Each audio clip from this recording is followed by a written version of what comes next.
கிறிஸ்துவுக்குள் அன்பான தேவனுடைய பிள்ளைகளே, இயேசுவின் நாமத்தில் அன்பின் வாழ்த்துக்கள். கர்த்தர் இந்த ஆண்டு முழுவதும் நம்மை நடத்தி இருக்கிறார்.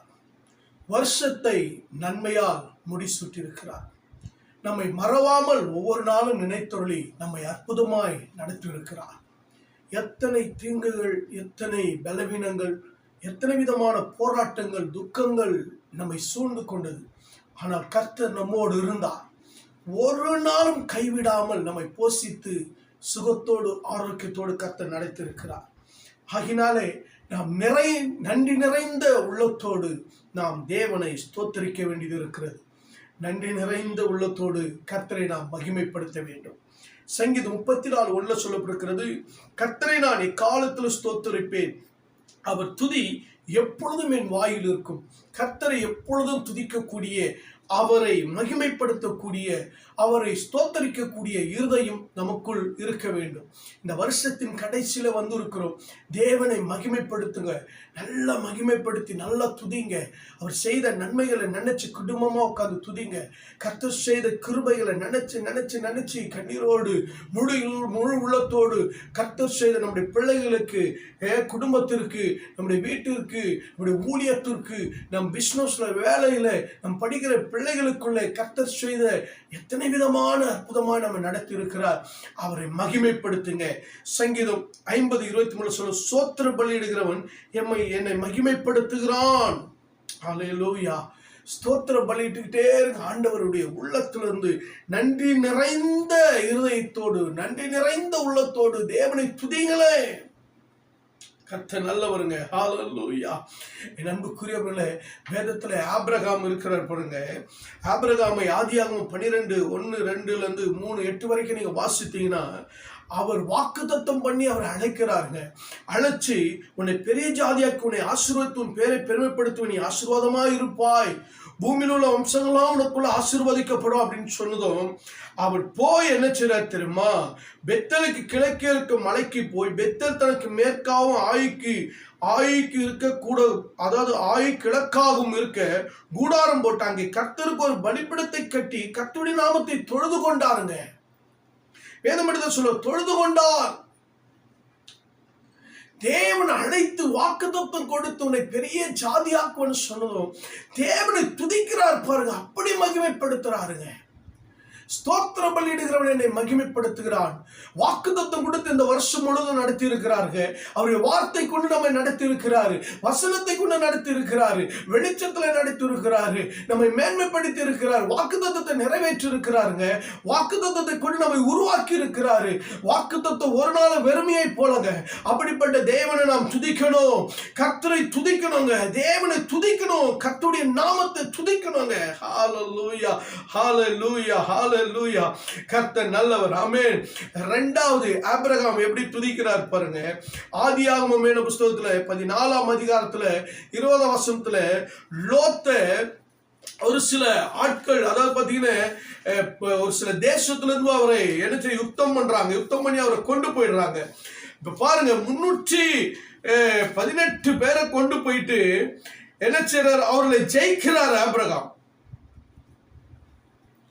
அவங்களை ஜெயிச்சுட்டு திரும்பி வரும் பொழுது அங்கே பார்த்தீங்கன்னா, உன்னதமான தேவனுடைய ஆசாரனா இருந்த சாலமோனின் ராஜாவாகிய மெல்கிசேதேக்கு அப்பமும் திராட்சரசம் கொண்டு வந்து அவனை ஆசீர்வதித்து வானத்தை பூமியை உண்டாக்கின உன்னதமான தேவனுடைய கர்த்தர் ஆபிரகாமுக்கு ஆசீர்வாதம் உண்டாவதாக, உன் சத்துருக்களை உன் கையில் ஒப்பு கொடுத்த உன்னதமான தேவனுக்கு ஸ்தோத்திரம் என்று சொன்னான்.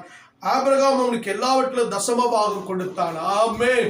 உன் சத்துருக்களை உன் கையில் ஒப்பு கொடுத்த தேவன் உன் சத்துருக்களை ஜெயிக்க வச்சிருக்கிறாருங்க. உங்கள் சத்துருக்கள் மீது கர்த்தர் ஒரு பெரிய வெற்றியை தந்து இருக்கிறாரு. சத்துருக்கள் வெட்கப்பட்டு போயிருக்கிறாங்க. நீங்க வெட்கப்பட்டு போகாம, நீங்க தலைகுனிந்து போகாம, சத்துருக்கள் மத்தியில் உங்களுக்கு ஒரு பந்தியை கொடுத்து இருக்கிறாருங்க. 430 வருஷம் இஸ்ரவேல் ஜனங்கள் விடுதலையாக்கப்படுறாங்க. அவங்களை கர்த்தர் சொல்றார், இன்று காண்கிற எகிப்தில் நீங்க காண மாட்டீங்கன்னு.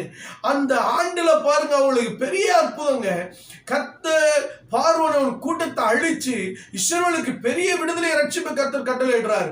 இப்ப அவங்க தேவனை துதித்து பாடுறாங்க, மகிமையா வெற்றி சிறந்தாலும் துதிக்கிறாங்க. யாத்திராக 15:1 நீங்களும் நானும் துதிக்கிறாங்க ஆண்டவரே. தேவன் சத்துருக்கள் மத்தியில, விரோதிகள் மத்தியில, பழி சொல்கிற மத்தியில, பொறாமை நிறைந்த உலகத்தின் மத்தியில, போட்டிகள் நிறைந்த உலகத்துல, உங்களை வாழ விடாம கெடுக்கிற உலகத்தின் மத்தியில கர்த்தர் உங்களை வாழ வச்சிருக்கிறாருங்க. தேவன் உங்களை துதிக்க வச்சிருக்கிறாரு. தேவன் உங்களை மகிமைப்படுத்தி இருக்கிறாருங்க. விடுதலை ஆக்கி இருக்கிறாரு. பெரிய ஜெயத்தை கொடுத்திருக்கிறாரு. தேவனை துதிங்க. ஹல்லேலூயா. தேவனை துதிக்க நாம் கடமைப்பட்டிருக்கிறோம். கர்த்தர் செய்த நன்மைகளை நினைத்து, அவர் செய்த அதிசயங்களை நினைத்து நீங்க துதிங்க, துதிங்க, நல்லா துதிங்க. கர்த்தர் நல்லவர், அவர் கிருபை என்றும் உள்ளது. ஆமென். ஹல்லேலூயா.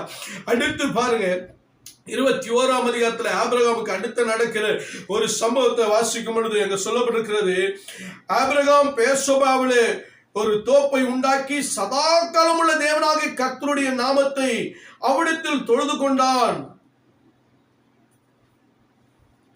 அங்க என்ன நடக்குதுன்னா, அபிமெலக்கு ராஜாவுக்கும் ஆபிரகாமுக்கு ஒரு உடன்படிக்கை நடக்குது, சமாதான உடன்படிக்கை. இந்த சமாதான உடன்படிக்கை நிமித்தம் தேவனை தொழுது கொள்றாங்க. ஏன்னா மற்ற தேசங்கள் மற்ற மனிதர்களோடு, மற்ற உறவுகளோடு சமாதானமா கர்த்தர் நடத்தி இருக்கிறார் பாருங்க. சமாதானத்தை உண்டாக்கி இருக்கிறாருங்க. சமாதானம் பண்ணுகிறவர்கள் பாக்கியவான்கள். சமாதானத்தின் தேவன் சாத்தான் உங்கள் காலின் கீழே மிதித்து போடுவா. என் சமாதானத்தை உங்களுக்கு கொடுக்கிறேன் கல்வாரி சிலுவையில ரத்தம் சிந்தி கொடுத்திருக்கிறாருங்க. அப்படிப்பட்ட தேவன் உனக்கு சமாதானம் இந்த வருஷம் வாழ வைத்திருக்கிறாரு. ஹல்லேலூயா. சந்தோஷத்தை கொடுத்திருக்கிறார். உங்கள் துக்க சந்தோஷமா மாறி இருக்குங்க. உங்கள் கண்ணீரை தொடச்சிருக்கிறாரு. உங்களுடைய பெரிய பெரிய ப்ராப்ளத்தெல்லாம் கர்த்தர் சால்வ் பண்ணி உங்க குடும்பத்துல சமாதானம் கொடுத்திருக்கிறாருங்க. பிரிஞ்ச குடும்பத்தை ஒன்று சேர்த்து இருக்கிறாரு. குழந்தை இல்லாம அவமானப்பட்ட உனக்கு குழந்தையை கொடுத்திருக்கிறாரு. எவ்வளவு சமாதானத்தை கர்த்தர் உண்டாக்கி இருக்கிறார் குடும்பங்கள் நடுவில். இப்படிப்பட்ட தேவனை நாம் துதிக்கணும். சதா காலம் உள்ள தேவனாகிய கர்த்தருடைய நாமத்தை தொழுது கொண்டார்கள். ஆமென். ஹல்லேலூயா. கர்த்தரை தொழுது கொள்ளுங்க. ஆமென் சொல்லுங்களேன். அல்லேலூயா. அடுத்து ஆதியாகமம் 24:7 சொல்லப்பட்டிருக்கிறது, என் எஜமானனாகிய ஆபிரகாமின் தேவனாயிருக்கிற கர்த்தருக்கு ஸ்தோத்திரம், அவர் தம்முடைய கிருபையும் தம்முடைய உண்மையை என் எஜமானனை விட்டு விலக்கவில்லை. நான் பிரயாணம் பண்ணி வருகிற கர்த்தர் எஜமானுடைய சகோதர வீட்டுக்கு என்னை அழைத்துக் கொண்டு வந்தார்.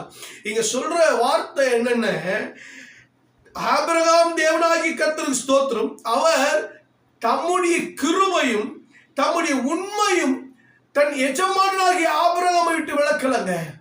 ஹல்லேலூயா. இந்த வருஷம் முழுவதும் கர்த்தருடைய கிருபை நம்மளை விட்டு விலகல. அவருடைய உண்மை நம்மளை விட்டு விலகலங்க. உண்மையாய் நம்ம நடத்திருக்கிறார், கிருபையாய் நடத்திருக்கிறார். ஹல்லேலூயா. அவர் நம்ம மீது வைத்த கிருபை பெரியதுங்க. கிருபை கொண்டு ரட்சிக்கப்பட்டீர்களே, கிருபை கொண்டு வாழ்ந்து கொண்டிருக்கிறோங்க. நாம் நிர்மலமாக்காத இருக்கிறது கர்த்தருடைய கிருபை. இந்த ஆண்டு முழுவதும் அவருடைய கிருபையில நம்ம நடத்திருக்கிறார். ஹல்லேலூயா. இந்த ஆண்டு முழுவதும் கிருபையில நம்ம நடத்திருக்கிறார். நம்ம குடும்பத்தை நடத்திருக்கிறார், பிசினஸ் நடத்திருக்கிறார், வேலையை நடத்திருக்கிறார், உங்களுடைய வாழ்க்கையை நடத்திருக்கிறார், ஊழியத்தை நடத்திருக்கிறார். கர்த்தர் செய்த கிருபையை நினைச்சு துதிங்க. கர்த்தர் நல்லவர், ஒரு கிருபை என்று துதிங்க. கிருபை கிருபை கிருபைன்னு சொல்லி துதிங்க. எல்லா இக்கட்டுக்கு நம்மளை நீக்கலாக்கி மீட்டிருக்கிறாரு. எல்லா சத்துடைய கிரியைகளுக்கு நம்மளை நீங்களாக்கி மீட்டிருக்கிறாரு. எல்லா உபத்திரங்களுக்கு நீங்களாக்கி மீட்டிருக்கிறாரு. அந்த கிருபை நினைச்சு துதிங்க. அந்த கிருபை நினைச்சு துதிங்க. அடுத்து ஆதியாகமம் 24:48 தலை குனிந்து கர்த்தரை பணிந்து கொண்டு, நான் என் எஜமானுடைய சகோதர குமாரத்தை அவர் குமாரனுக்கு கொல்ல என்னை நேர்வழியா நடத்தி வந்த என் எஜமானாகிய ஆபிரகாம் தேவனாய் கர்த்தரை ஸ்தோத்திரிக்கிறேன். நேர்வழியா நடத்தி இருக்கிறார். ஆமென். நேர்வழியா நடத்தி இருக்கிறாரு. பரிசுத்த வழியில நடத்தி இருக்கிறாரு. நீதியான வழியில நடத்திருக்கிறாரு. செம்மையான வழியில நடத்திருக்கிறாரு. நித்துணமை நடத்திருக்கிறார். அதிசயமா நடத்திருக்கிறாரு. பெரிய காரியங்களை செய்து நடத்திருக்கிறார். புது வழியில நடத்திருக்கிறாரு. புதிய புதிய அற்புதங்களை, புதிய புதிய காரியங்களை செஞ்சு நடத்திருக்கிறாருங்க. இந்த வருஷம் 365 நாள் நம்ம நடத்திக்கிட்டு இருக்காரு பாருங்க. எல்லா கைவிட்டாலும், எல்லாரும் தள்ளினாலும், உதவி செய்தாலும் செய்யாவிட்டாமல் போனாலும், நம்ம மீது அன்பு காட்டினாலும் அன்பு காட்டாமல் போனாலும், நம்மை வெறுத்து தள்ளினாலும் கரம் பிடித்தவர் வழி நடத்தியிருக்கிறார். நம்மை சரியாய் நடத்தியிருக்கிறார். தேவனை ஸ்தோத்திரிங்க. எலியாசு தேவனை ஸ்தோத்திரிக்கிறார். நேர்வழியா நடத்தி இருக்கிறார். சரியாய் நடத்தி இருக்கிறார் தேவன். ஹல்லேலூயா. உங்களை கர்த்தர் நடத்த வல்லவர். ஆமென் சொல்லுங்களேன். அல்லேலூயா. அது மாத்திரம் இல்லைங்க, சங்கீதம் 66 சொல்வேன், ஜெபத்தை தள்ளாமலும் தமது கிருபை என்னை விட்டு விலக்கலாமல் இருந்த தேவனுக்கு ஸ்தோத்திரம். ஒரு நாள் நம்முடைய ஜெபத்தை அவர் தள்ளலைங்க. ஒரு நாளும் ஜெபத்தை தள்ளல. நம்முடைய ஜெபங்களுக்கு வேண்டுதல்களுக்கெல்லாம் கர்த்தர் பதில் செய்திருக்கிறார். ஹல்லேலூயா. கர்த்தர் நல்லவர், அவர் கிருபை என்றும் உள்ளது. ஆமென் சொல்லுங்களேன். கர்த்தர் நல்லவர், அவர் கிருபை என்றும் உள்ளது. கர்த்தரை துதிங்க. கர்த்தரை துதிக்க நாம் பாக்கியம் பெற்றிருக்கிறோம்.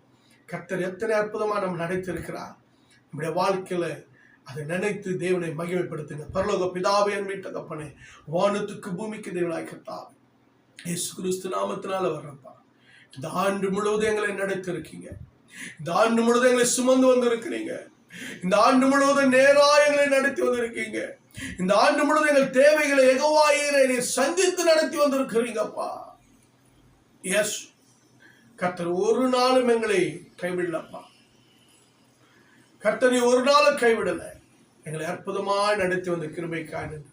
எங்கள் தேவைகள் எல்லாம் சந்தித்து யெகோவாயே சந்தித்து நடத்தினதுக்காக நன்றி. இயேசுவின் நாமத்தில் சுமந்த கேட்ட எங்கள் ஜீவனுள்ள நல்ல பிதாவே, ஆமென், ஆமென். God bless you. கர்த்தர் உங்களை ஆசீர்வதிப்பார்.